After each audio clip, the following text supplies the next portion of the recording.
Magandang araw, welcome sa channel na ito.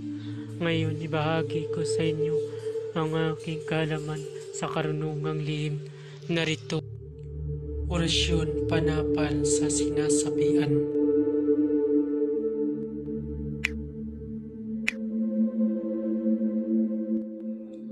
Pamilin, mahalin at pagkaingatan ang bawat ibinabahagi ko sa YouTube channel na ito. Ang kapangyarihan na kapalong dito ay lubhang maiwaga.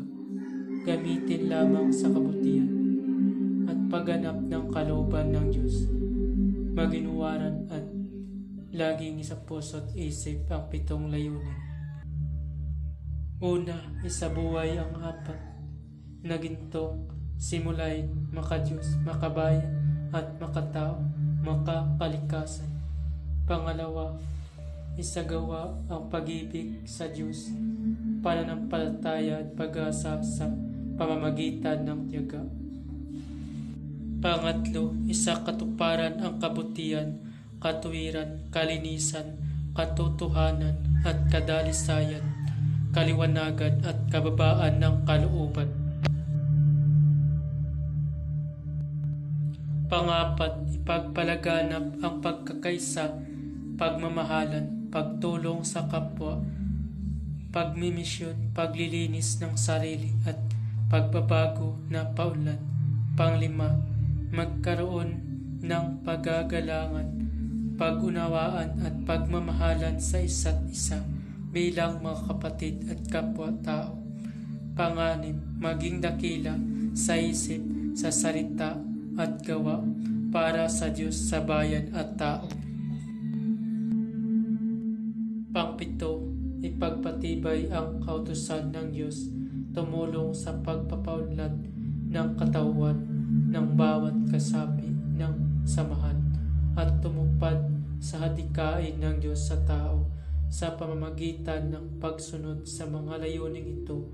Ang isang naghanap sa Diyos ay makakasumpong sa Kanya at hindi pagkakaitan ng Kanyang liwanag.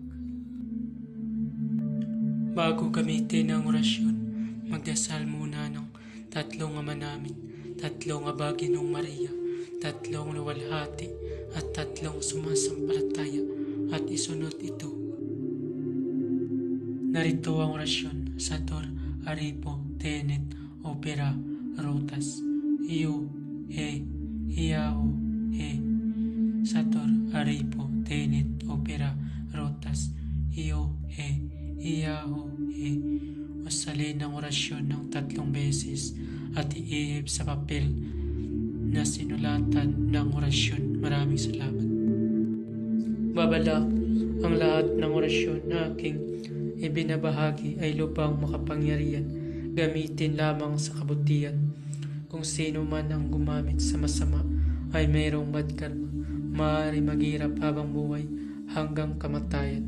Maraming salamat po. Bago matapos ang video ito, huwag kalimutan mag-subscribe and click the bell icon para laging update sa mga bagong video.